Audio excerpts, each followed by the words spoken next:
I came home early from a business trip to surprise my husband. But as I reached our front door, our neighbor ran toward me yelling, "Wait, there is something you need to know before you go in there." 5 minutes later, the police were on the scene. Well, that's not exactly how it happened. But it's what should have happened. What actually occurred was far quieter, far more insidious, and infinitely more painful.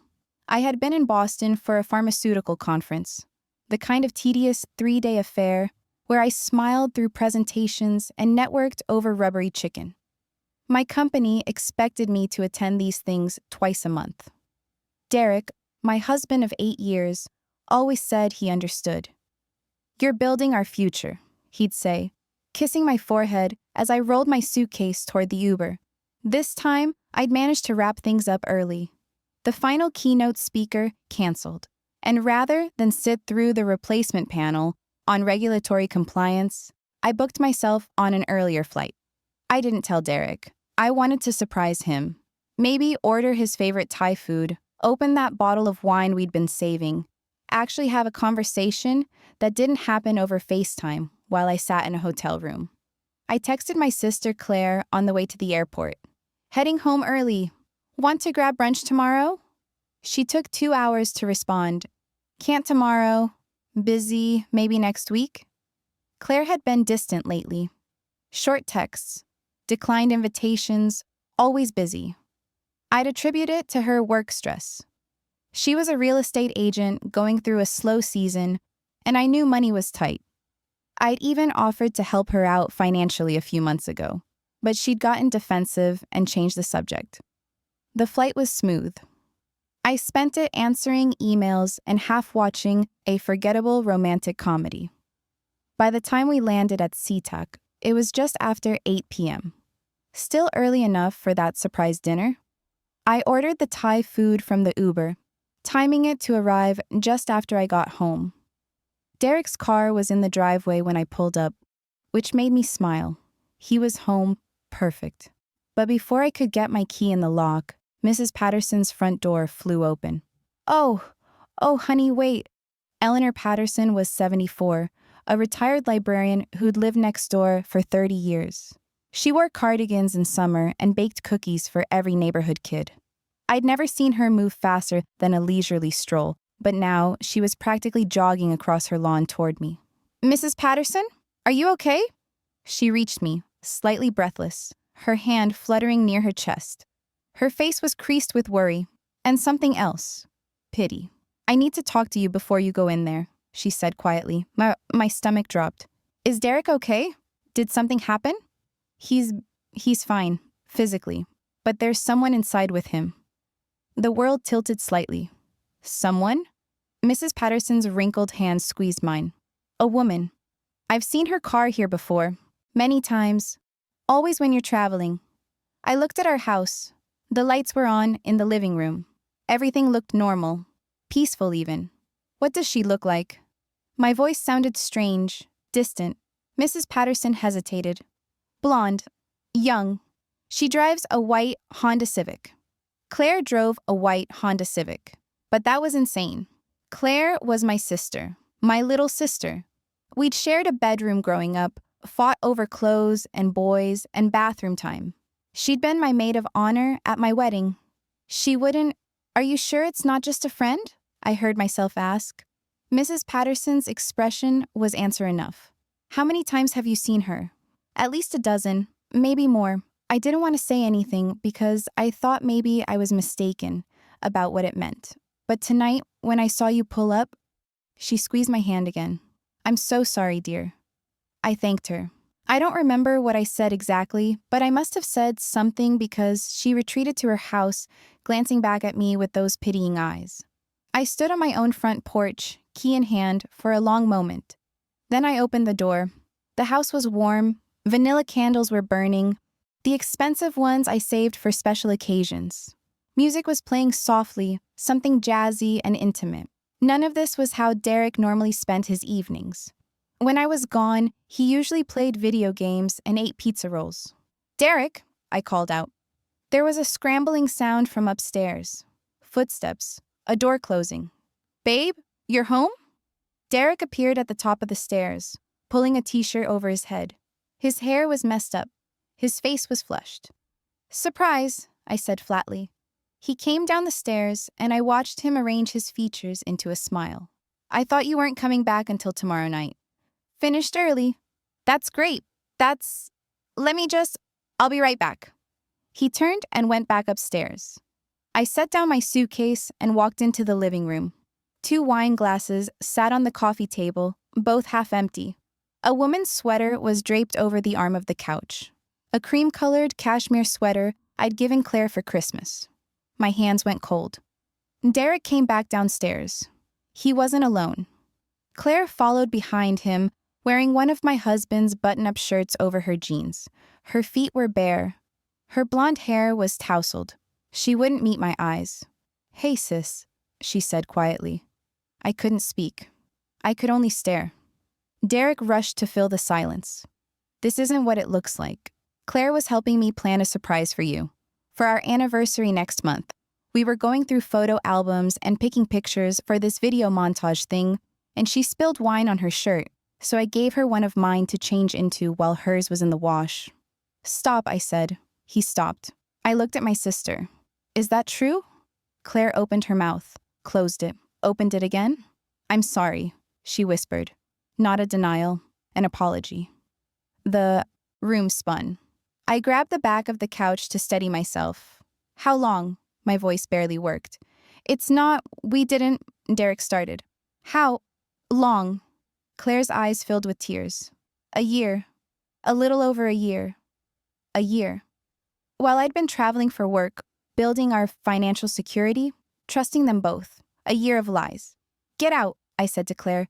"Please, let me explain." "Get out!" I'd never screamed at my sister before, never screamed at anyone like that. She flinched like I'd hit her, then grabbed her purse and shoes and ran for the door. She didn't take the sweater. It stayed there on the couch, a cream-colored accusation. Derek stepped toward me, hands up like I was a spooked animal. "Please, just let me explain. It's not what you think. It's complicated. Don't come near me. I love you. You have to know that.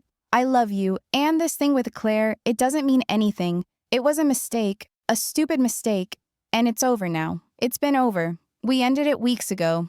You're lying." I was amazed at how steady my voice was.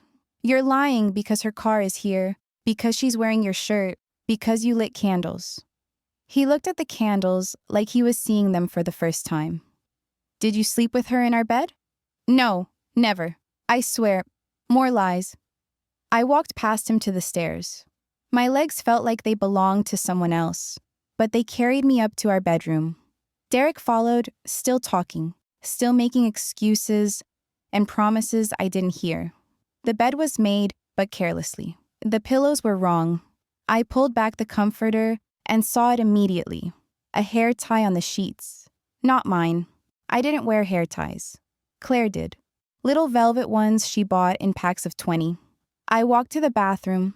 A makeup bag sat on the counter, partially unzipped. I opened it. Claire's makeup.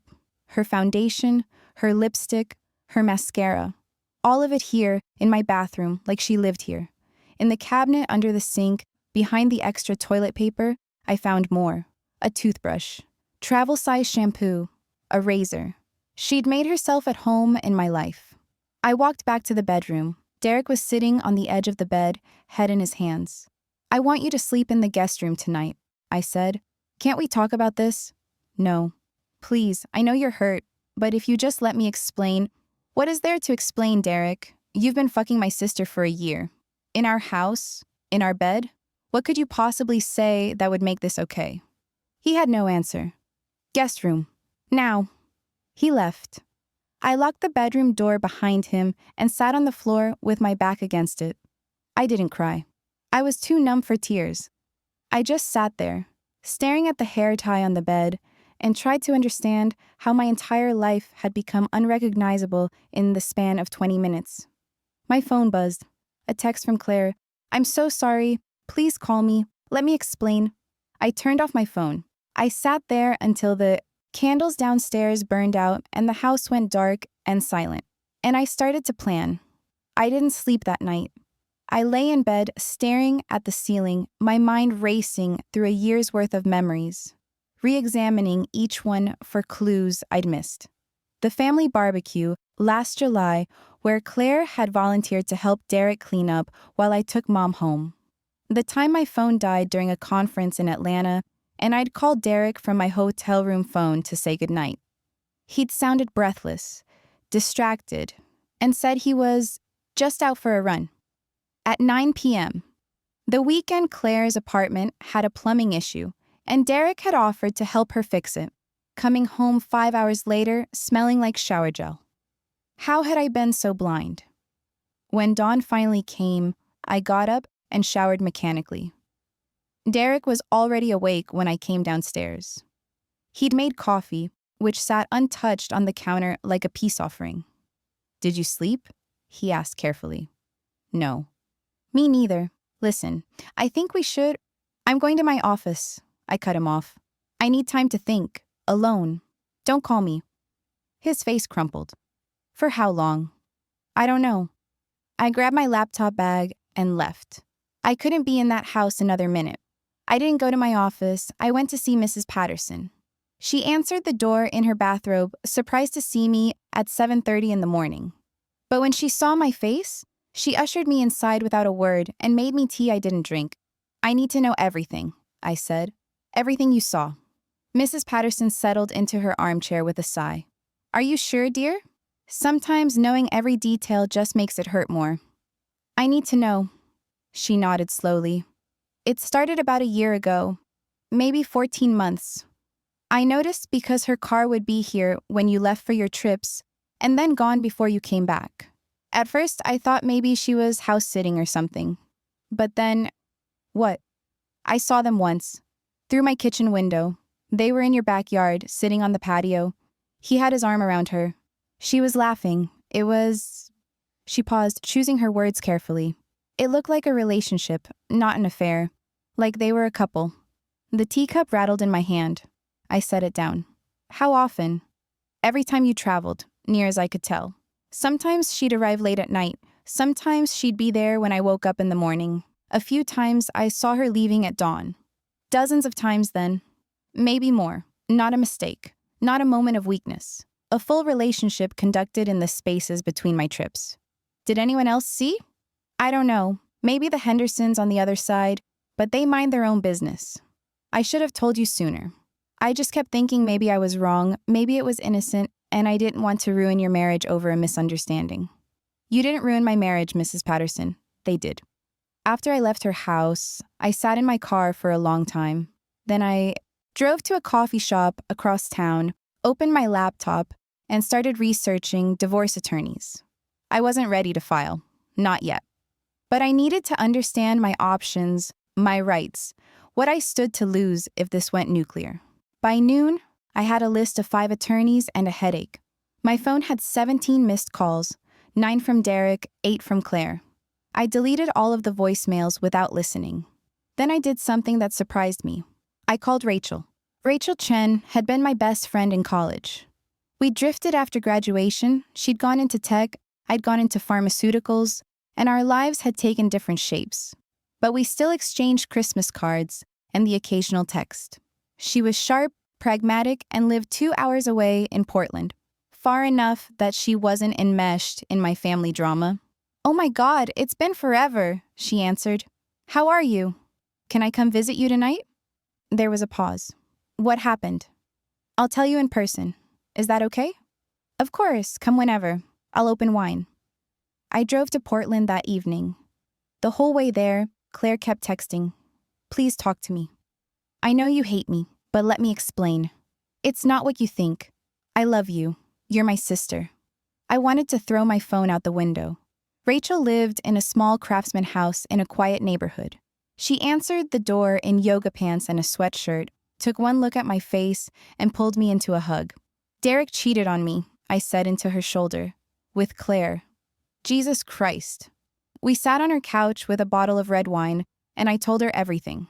She listened without interrupting, her face darkening with anger. "What a piece of shit," she said when I finished. "Both of them, especially Claire. Your own sister?" I don't know what to do. What do you want to do? I'd been asking myself that for 24 hours. Part of me wants to burn their lives down. Tell our parents. Tell everyone we know. Make sure they both suffer like I'm suffering. Understandable. But another part of me just wants to disappear. File for divorce, move away, never see either of them again. Rachel refilled my wine glass. Those aren't mutually exclusive, you know. You can do both. What do you mean? You can make them face consequences and walk away. In fact, walking away with your head high is probably the best revenge. Don't give them the drama they're expecting. Don't scream or beg or make a scene. Just handle it like the stone-cold professional you are. Something in my chest loosened slightly. You think I should divorce him? Do you love him? I started to say yes automatically, then stopped. Did I? I loved the man I thought he was. The man who kissed me goodbye at the airport and texted me good morning from across the country. But that man was a fiction. The real Derek was someone who could betray me systematically, repeatedly, with my own sister. No, I said finally. I don't think I do anymore. Then yes, divorce him. But first, protect yourself. Over the next 3 hours, Rachel helped me make a plan. She'd been through a divorce herself 2 years ago. Her ex-husband had emptied their joint accounts and left her scrambling. She wasn't going to let me make the same mistakes. Document everything, she said, pulling out a notepad. Start a timeline. Write down every time you were traveling and Claire could have been there. Check your bank statements for anything suspicious. Look at your phone records. Are there deleted messages? Check your home security system if you have one. We do. Derek set it up last year? Check it. See if there's footage you can access. I hadn't even thought of that. What else? Get your important documents together. Passport, birth certificate, social security card, financial records. Put them somewhere he can't access. Do you have separate bank accounts? We have a joint account for household stuff, but my salary goes into my personal account. Same with his. Good. Don't touch the joint account yet. That can look bad in divorce proceedings. But make sure you have enough in your personal account to support yourself for a few months if needed. Cancel any credit cards he has access to. He's an authorized user on one of mine. Cancel it tomorrow. Say it was compromised or something. I was writing all of this down, my hand cramping. It felt surreal, like I was planning a military operation instead of the end of my marriage. One more thing, Rachel said, her voice gentler. You need to tell your parents before Claire does. Control the narrative.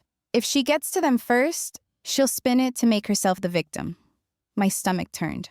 My mom is going to be devastated. I know, but they deserve to know the truth. I stayed at Rachel's that night, sleeping in her guest room. For the first time in 36 hours, I slept, dreamless and heavy. In the morning, I drove back to Seattle with a clear head and a plan. Derek was waiting when I got home. He stood up from the couch when I walked in, looking haggard. I was worried. You didn't answer your phone. I needed space. Have you decided anything? I set my purse down. I need you to give me access to our home security footage. All of it, going back a year. He paled. Why?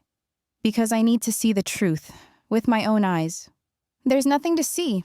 I told you what happened. Then the footage will prove you right. I kept my voice level, almost pleasant. The password, Derek. He looked trapped. I can't. Why not? Because I deleted it. Of course he had. When? Last night, after you went upstairs. I didn't want you to. I knew how it would look. How it would look, or how it was. He didn't answer. I felt that cold clarity settle over me again. Pack a bag. I want you out of the house for a while. What? No, this is my home too. Pack a bag, or I call my attorney right now. And start divorce proceedings. Your choice. His face went white. You can't be serious. Do I look like I'm joking? He stared at me for a long moment, then went upstairs. I heard drawers opening and closing, the zip of a suitcase. When he came back down 15 minutes later, he had a duffel bag over his shoulder. Where am I supposed to go? I don't care. A hotel, a friend's, figure it out. For how long? until I decide what I'm going to do. He looked like he wanted to argue, but something in my expression stopped him. He walked to the door, then turned back. I do love you, he said quietly. I know you don't believe me, but it's true. I said nothing. He left. I locked the door behind him and stood in the silent house. Then I went to the bedroom, pulled the sheets off the bed, and threw them in the trash. I stripped the pillowcases, the comforter, everything. I'd burn it all if I could.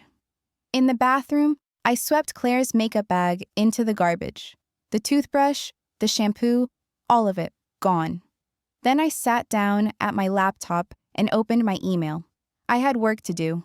3 days later, I was sitting in my childhood home, watching my mother's face crumble as I told her everything. No, she kept saying.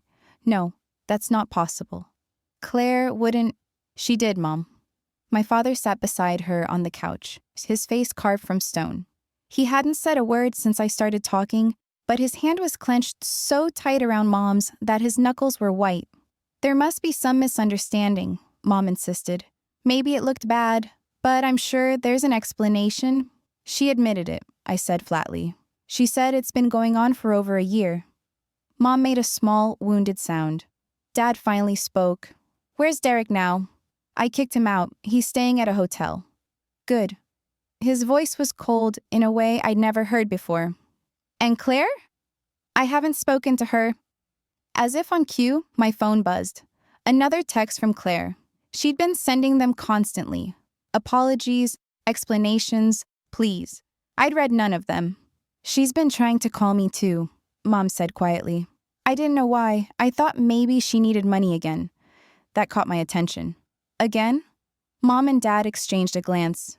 She's been having financial trouble, Dad said carefully. She asked us for a loan 6 months ago, $5,000. Said her real estate commissions were down and she was behind on rent. Did you give it to her? We gave her half. Told her we'd give her the rest when she paid back the first portion. Dad's jaw tightened. She hasn't paid back a cent. I felt sick. Had she been using my parents' money to, what, buy nice things to wear when she was with my husband? I need to tell you something else, I said, and it's going to hurt. Mom looked at me with terrified eyes. I pulled out my phone and opened my banking app, then showed them a statement I discovered 2 days ago. This is a transfer from our joint household account, $3,000, sent to Claire's Venmo 2 months ago. Dad took the phone, squinting at the screen. Derek sent this? Yes. And there are more, smaller amounts but regular. 200 here, 500 there. It adds up to almost 8,000 over the past year. He was giving her money? Mom's voice was barely a whisper. Supporting her, apparently, while she was sleeping with him. The words came out harsher than I intended, but I was tired of softening the truth. Mom started crying in earnest then. Dad put his arm around her, shooting me a look that said, be gentle, but his eyes were filled with fury that wasn't directed at me.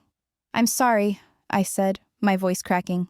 I'm sorry to dump this on you, but I needed you to hear it from me, not from Claire. You have nothing to apologize for, Dad said firmly. Nothing. This is not your fault. I should have seen it. I was traveling so much, and I just trusted. No. Dad stood up, crossing to where I sat. He pulled me into a hug, and I finally let myself cry.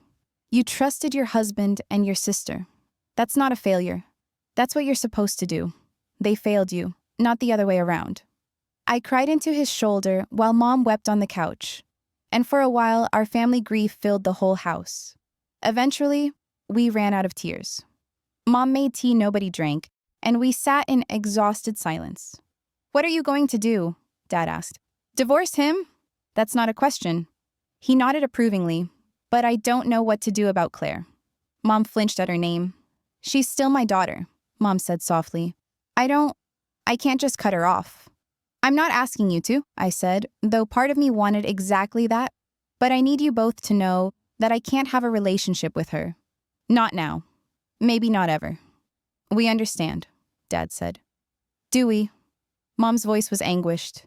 She's your sister. You grew up together. You can't just throw that away. She threw it away, Mom. when she decided sleeping with my husband was more important than her relationship with me. Mom had no answer to that. My phone rang. Claire, again. This time, Mom's phone rang too. Don't answer it, I said. Mom looked at her phone like it was a snake. I have to. What if something's wrong?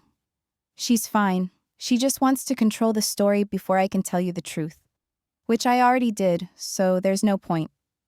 But Mom was already answering, her maternal instinct overriding her sense. Hello?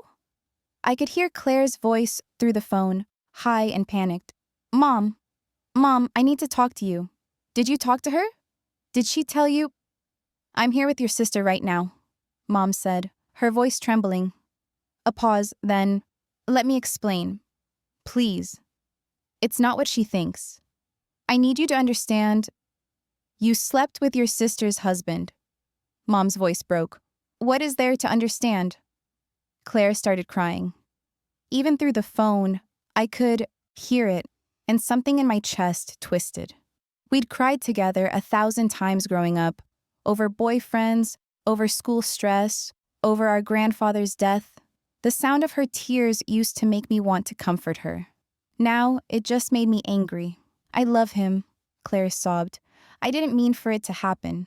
But I love him, and he loves me, and we tried to stop, but we couldn't. I snatched the phone from Mom. If you loved him so much, why did you sneak around? Why not tell me a year ago so I could leave and you could have him? I didn't want to hurt you. Bullshit, I was shouting now.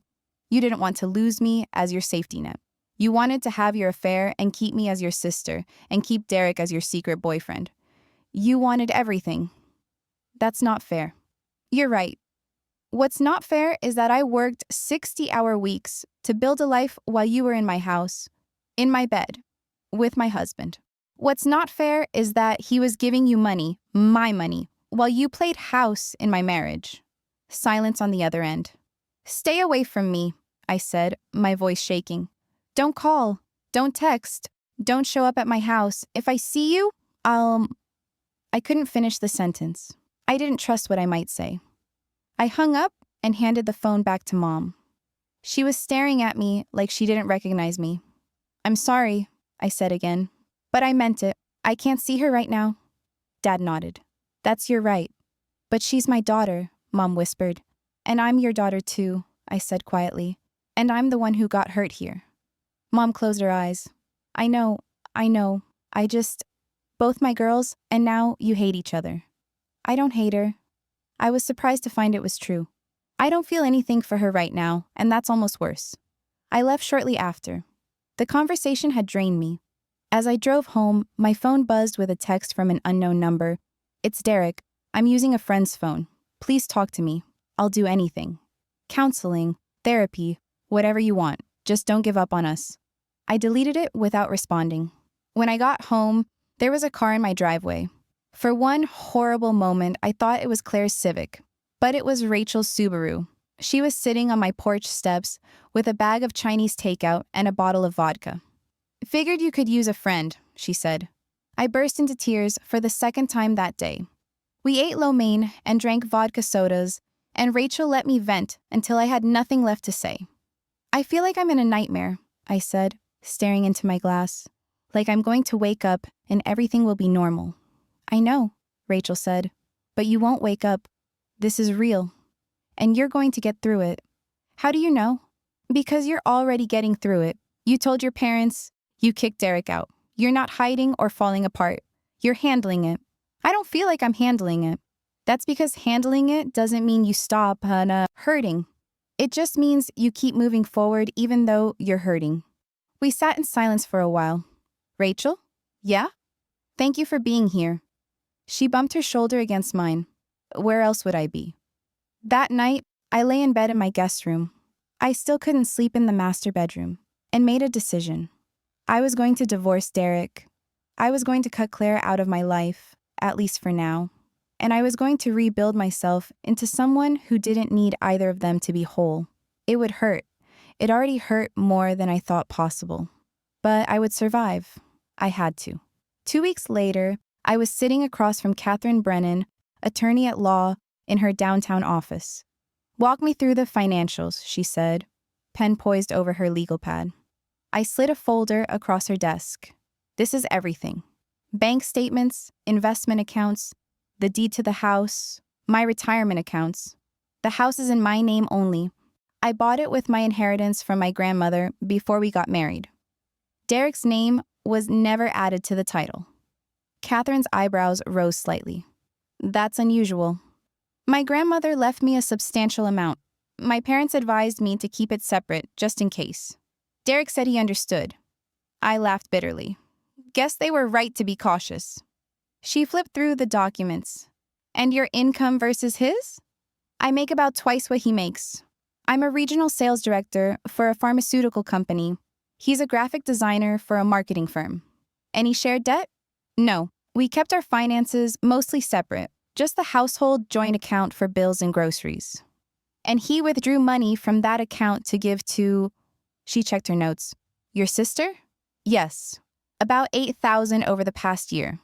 Catherine made a note. That could be considered dissipation of marital assets, depending on how the judge sees it. Do you have evidence it was going to her? I pulled out my phone and showed her the Venmo transfers. Screenshots of everything. Perfect. Email those to me. She set down her pen. Here's the good news. Washington is a no-fault divorce state, so we don't have to prove adultery to get you divorced. The bad news is that it's also a community property state, which means assets acquired during the marriage are generally split 50-50. My stomach sank. But I've been the primary earner. Doesn't matter. Anything you earn during the marriage is community property. However, your inheritance and anything you owned before the marriage is separate property. Since the house falls into that category, he has no claim to it. What about my retirement accounts? Anything contributed during the marriage is community property. We'll need to calculate what portion of your 401k and investments were accumulated during the 8 years you were married versus what you had before. He's going to get half my retirement? Half of what you earned during the marriage? Yes. Unless we can make a case for an unequal distribution based on his affair and the money he gave your sister. Some judges will consider that, but don't count on it. I felt ill. So he betrays me and I still have to give him money? Catherine's expression was sympathetic but firm. I know it seems unfair, but community property law doesn't account for who did what wrong. It only looks at what was earned during the marriage. What about spousal support? Also called maintenance here in Washington. Given that you out-earn him significantly and you've been married 8 years, he could potentially ask for it. But it's unlikely to be long-term. Maybe a year or 2 of transitional support while he adjusts. You're telling me I have to pay my cheating husband alimony?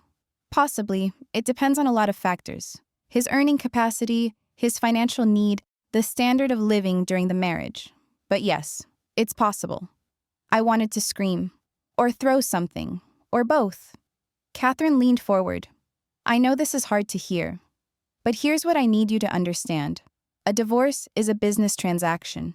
The emotional stuff, the betrayal, the anger, the hurt, that's real and valid, but it's not what the court cares about. The court wants to divide assets equitably and move both parties toward financial independence. The faster you can separate the emotional from the practical, the better off you'll be. I took a shaky breath. Okay, so what do I do? First, we file. That starts the clock. Washington has a 90-day waiting period from the date of filing to the date the divorce can be finalized. During that time, we'll work on a separation agreement. If Derek is willing to negotiate reasonably, we can settle everything without going to trial. If not, we go before a judge. What are the chances he'll be reasonable? Catherine smiled thinly. In my experience, when someone's caught cheating, they're usually eager to settle quickly and quietly. They don't want the details aired in court. We can use that. How? We offer him a deal. He agrees to a lower settlement in exchange for discretion. We don't drag your sister into the court filings. We don't make a public spectacle. He walks away with less than he might get at trial, but he also walks away without everyone knowing exactly what he did. And if he doesn't take the deal, then we go scorched earth. We file motions detailing his affair, the money he funneled to your sister, everything. It becomes part of the public record. His family finds out, his friends, his employer. Sometimes that threat alone is enough. I like the sound of that more than I should have. There's one more thing, Catherine said. Do you have any evidence of the affair? Text messages, emails, photos? He deleted the security footage, and I don't have access to his phone. What about your sister? Any communication between the two of you where she admits to it? I thought of the dozens of text messages Claire had sent. I deleted most without reading, but maybe. I scrolled through my phone and found one from 2 weeks ago. I know I destroyed everything between us. I know saying sorry isn't enough, but you have to believe I never meant to hurt you. It just happened, and I was too weak to stop it. I love him. I hate that I do, but I love him. Please don't hate me forever. I showed Catherine. That'll work, she said. Forward that to me too. Anything else like that, save it. Don't delete anything from here on out. We spent another hour going over details. By the time I left her office, I had a timeline. File within the week, serve Derek with papers, start negotiating a settlement. It felt real in a way it hadn't before. I was really doing this. I stopped for coffee on the way home and sat in my car in the parking lot staring at nothing. My phone rang. Derek, from yet another unfamiliar number. I'd blocked his personal phone and his work phone. Apparently, he was borrowing phones from everyone he knew. Against my better judgment, I answered, "What?" "Thank God. I've been trying to reach you for days." "I know. I've been ignoring you. Please, just meet with me. Just once. Let me talk to you face to face." "There's nothing to talk about. I made a mistake. A huge, terrible mistake, and I'm sorry. I'm so fucking sorry. But we can fix this. People get through affairs all the time. This wasn't an affair, Derek. An affair is a one-time thing. A moment of weakness. You had a relationship with my sister for a year. I know, and I hate myself for it, but I love you. I want to fix this. I'll do anything."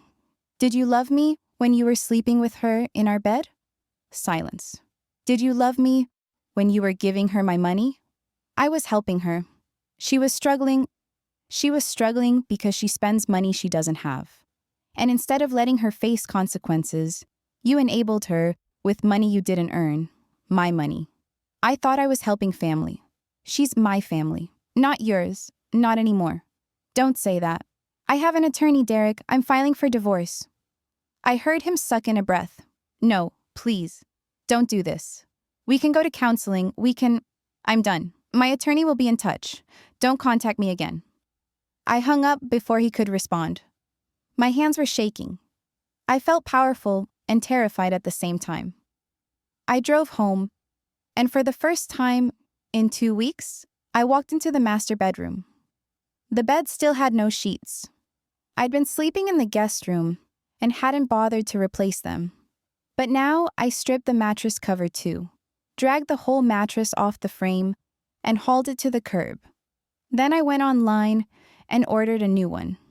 If I was going to reclaim my life, I was starting with my bedroom. That night, Rachel called to check in. "How'd it go with the lawyer?" "She's good, efficient, a little scary."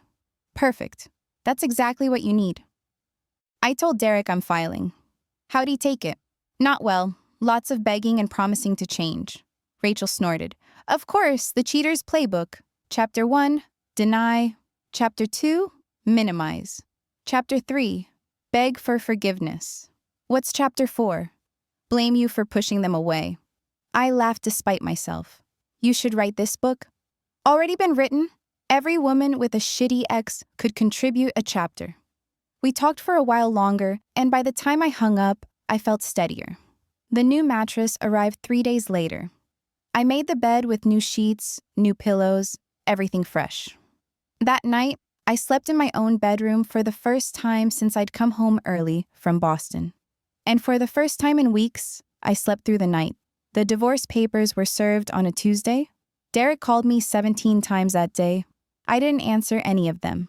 On Wednesday, his attorney contacted mine. Catherine called me that afternoon. "He wants to talk settlement," she said. He's proposing a division of assets and waiving spousal support. I sat up straighter. Seriously? His attorney says he wants to handle this amicably and move forward, which translates to he's scared of what comes out if this goes to trial. What's he proposing? He'll take half of the community property, the retirement accounts, investments, etc., but he's not asking for the house or any share of your inheritance, and he's waiving spousal support. That's better than I expected. It's better than he'd get at trial, honestly. I think he knows that. He's trying to settle fast and quiet. What's the catch? He wants a non-disclosure clause, meaning neither of you can publicly discuss the reasons for the divorce. He wants to make sure no one finds out he's a cheating piece of shit. Essentially, I thought about it. Part of me wanted to scream his sins from the rooftops, but another part just wanted this over. If I agree, how fast can we finalize? 90 days from filing is the minimum. We filed last week, so we're looking at early June for the final decree. But we can have the separation agreement signed within a couple weeks if he's truly motivated. What do you think I should do? Catherine paused. Honestly, take the deal. You keep the house, you don't pay spousal support, and you split the community property down the middle. That's a clean break. If we go to trial, things get messy, expensive, drawn out, and there's no guarantee you'd get a better outcome. But he gets to walk away without everyone knowing what he did. He gets to walk away, period. Which is what you want, right? Him out of your life? She was right. I wanted him gone more than I wanted him punished. Okay, I said. Tell his attorney we'll take the deal. I'll draw up the separation agreement. You should have it by end of week. After I hung up, I felt a strange mix of relief and disappointment. Relief that this would be over soon. Disappointment that Derek wouldn't face any real consequences beyond losing me, but maybe that was consequence enough. My phone buzzed. A text from my mother. Claire wants to come to Sunday dinner this week. I told her I'd ask you first. Would you be okay with that? I stared at the message for a long time. I hadn't spoken to Claire in 3 weeks. She'd stopped texting after the first week, finally getting the message that I wasn't going to respond. Part of me wanted to say no, to keep her exiled from family functions until I felt ready. But another part knew that wasn't sustainable. Claire was our parents' daughter too. They shouldn't have to choose. I texted back, I won't be there if she is. Mom's response came quickly. Understood. I'll tell her another time. I felt guilty immediately, but I wasn't ready. Maybe I never would be. That Sunday, I went to dinner at my parents' house alone. Dad grilled steaks, and Mom made her famous potato salad, and we sat on their back patio like we had 1,000 times before. Except Claire's absence was a presence all its own. How is she? I asked finally, hating that I wanted to know. Mom and Dad exchanged a glance. Not good, Mom said quietly. She's struggling. Financially? Emotionally, she's barely working. She says she can't focus. I felt a flicker of something. Not quite sympathy, but not satisfaction either. Is she still seeing Derek? She says no. She says he won't talk to her either. That surprised me. Really? Dad nodded. According to her, once you kicked him out, he cut her off completely. Told her it was a mistake, and he wanted to try to save his marriage. I laughed, sharp and bitter. So he used her and threw her away. How poetic. She's devastated, Mom said.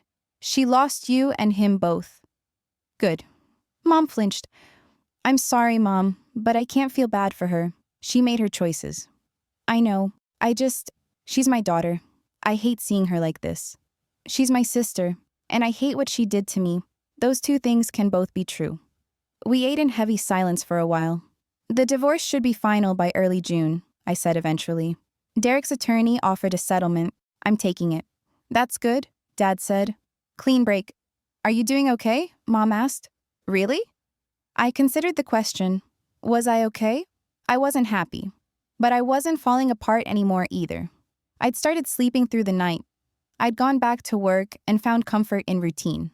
I'd even laughed at Rachel's jokes last weekend. I'm getting there, I said honestly.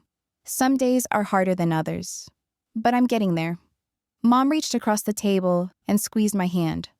After dinner, I helped Dad clean up while Mom went to check on her garden. "Can I ask you something?" Dad said as he scraped plates into the trash.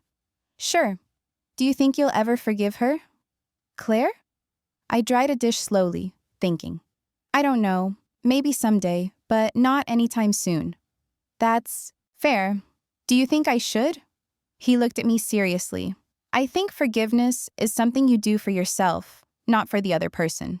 When you're ready, if you're ever ready, it'll be because carrying that anger is harder than letting it go. But you're not there yet, and that's okay. What about you? Have you forgiven her?" "I'm disappointed in her, deeply, but she's my kid. I can't just turn that off." He paused. "But I'm angry too, at both of them. What they did to you, it's not something I'll forget." We finished the dishes in comfortable silence. As I drove home that night, I thought about forgiveness. About whether I'd ever get there with Claire, with Derek. Right now, it seemed impossible. But maybe that was okay. Maybe healing didn't require forgiveness. Maybe it just required time and distance and the slow rebuilding of a life that didn't include them. The separation agreement arrived in my inbox on Friday. I read through it 3 times, then signed it electronically and sent it back to Catherine. Derek signed it the same day. Just like that, it was done. All that was left was waiting out the 90-day clock. I opened a bottle of wine that night and sat on my back patio, the same patio where Mrs. Patterson had seen Derek and Claire together. I didn't feel triumphant. I didn't feel devastated. I just felt tired and ready for whatever came next. The divorce was finalized on June 7th. I woke up that morning in my house, mine alone, and felt lighter than I had in months. Catherine emailed me the final decree at 10 a.m. I saved it to a folder labeled New Beginning and closed my laptop. It was done. Derek was no longer my husband. Claire was no longer my sister, not in any way that mattered. And I was free. I took myself out to lunch at the fancy bistro downtown I'd always wanted to try, but Derek had said was too expensive. I ordered the most elaborate thing on the menu and a glass of champagne I didn't need at 1 p.m. on a Thursday. The waiter brought me a slice of chocolate cake with a candle in it. "We heard you're celebrating," he said with a kind smile. I looked around and saw Rachel sitting 2 tables over, grinning like an idiot. "You didn't," I said. "I absolutely did. Now, make a wish." I closed my eyes and blew out the candle. I didn't wish for Derek to suffer, or for Claire to apologize, or for any of it to have never happened. I wished for peace. Real, lasting peace. Rachel joined me at my table, and we ate cake and drank champagne and laughed about nothing important. "How does it feel?" she asked. "Weird. Good weird. Like I'm finally standing up straight after hunching over for years." "That's because you were carrying dead weight. 200 pounds of it." She snorted into her champagne. We spent the afternoon wandering around Pike Place Market, buying flowers and fresh bread and expensive cheese. We went back to my place and sat on the patio, eating our bougie snacks and watching the sunset. "I'm proud of you," Rachel said. "For what? Getting divorced?" "For surviving. For not letting them destroy you. There were days I wasn't sure I would survive. But you did. And look at you now." I looked around my patio, my house, my life. It looked different than it had 6 months ago. Emptier in some ways, but also more mine. "Yeah," I said. "Look at me now." That night, after Rachel went home, I did something I'd been avoiding. I unblocked Claire's number. I didn't call her. I didn't text her. But I removed the block. Maybe someday I'd be ready to talk. Maybe not. But at least now, the possibility existed. I wasn't ready to forgive her. I might never be. But I was ready to stop letting her live rent-free in my head. Summer came. I took a week off work and drove down the coast with Rachel, staying in tiny seaside towns and eating too much seafood. I didn't think about Derek or Claire once. Well, maybe once, but only for a moment. In August, I got a promotion. Regional sales director to vice president of sales. It came with a significant raise and a corner office with a view of the Sound. I celebrated with my parents, who were so proud they cried. "You did this all on your own," Dad said, raising his glass. "Nobody handed you anything." "Damn right," I said, and we clinked glasses. Mom was quieter than usual. After dinner, she pulled me aside. "Claire asked about you yesterday," she said carefully. My stomach tightened. "Oh, she wanted to know if you'd gotten the promotion." I told her yes. "What did she say?" "She said she was happy for you, and that she misses you." I didn't know what to say to that. "I'm not telling you this to pressure you," Mom added quickly. "I just thought you should know." "Thanks, Mom." She hugged me tight. "I love you, both of you. And it breaks my heart that you're not speaking. But I understand why. I love you too." In September, I started seeing someone. His name was James. He was a professor at UW, funny and kind and completely oblivious to my past drama because we'd met through a hiking group, not through mutual friends. On our third date, he asked about my divorce. "Was it bad?" he asked carefully. "It was necessary," I said. "Do you want to talk about it?" "Not particularly." "Fair enough." And that was it. He didn't push, didn't pry. Just accepted that I had a past and was more interested in my present. It was refreshing. By October, the leaves were turning and I realized I'd made it through the hardest year of my life. I'd survived betrayal, divorce, the loss of my sister, and I'd come out the other side. I wasn't the same person I'd been when I came home early from that business trip in February. That woman had been trusting, maybe naively so. She'd believed the best in people. This version of me was harder, more cautious, but also stronger. I knew what I was worth now, and I wouldn't settle for less. On a rainy Sunday in November, I was at the grocery store when I saw her, Claire. She was in the produce section, looking thin and tired. Her blonde hair was pulled back in a messy ponytail. She wore no makeup. She saw me at the same moment I saw her. For a few seconds, we just stared at each other across the apples and oranges. Then she started walking toward me. Every instinct told me to run, to grab my cart and head for the checkout. But I didn't. I stood there and waited. "Hi," she said quietly when she reached me. "Hi. How are you?" "Fine. You?" She trailed off. "I'm not great, honestly." I said nothing. "I know you don't want to talk to me. I see you, and I can't just walk past without saying something." "What is there to say?" Her eyes filled with tears. "That I'm sorry. I know I've said it before, but I need you to know I mean it. What I did was unforgivable. I destroyed everything between us for someone who didn't even want me once you were gone. I was selfish and stupid, and I hate myself for it." I waited for the anger to come. The rage I'd felt for months, but all I felt was tired. "Okay," I said. "Okay? I believe that you're sorry. I even believe that you hate yourself. But that doesn't change what happened. I know. I miss you. I miss my sister. I miss my sister too. But the person I miss doesn't exist anymore. She wouldn't have done what you did." Claire's face crumpled. "Can we ever fix this?" I thought about it, really thought about it. "I don't know," I said honestly. "Maybe someday, but not today." She nodded, wiping her eyes. "Okay, that's more than I deserve." We stood there awkwardly for another moment. "I should go," I said. Yeah, me too." I walked away, leaving her standing alone in the produce section. My hands were shaking as I loaded groceries into my car, but I felt oddly calm. I'd seen her, talked to her, and I'd survived it. That night, I texted Mom. "Ran into Claire at the store today. We talked. I'm okay." Mom's response was immediate. "Thank you for telling me. I love you." I stared at my phone for a long moment, then typed something I'd been thinking about for weeks. "If you want to invite her to Thanksgiving, I won't stop you. I won't come, but you shouldn't have to choose." Mom: "Are you sure?" Me: "Yeah, I'm sure." Thanksgiving came.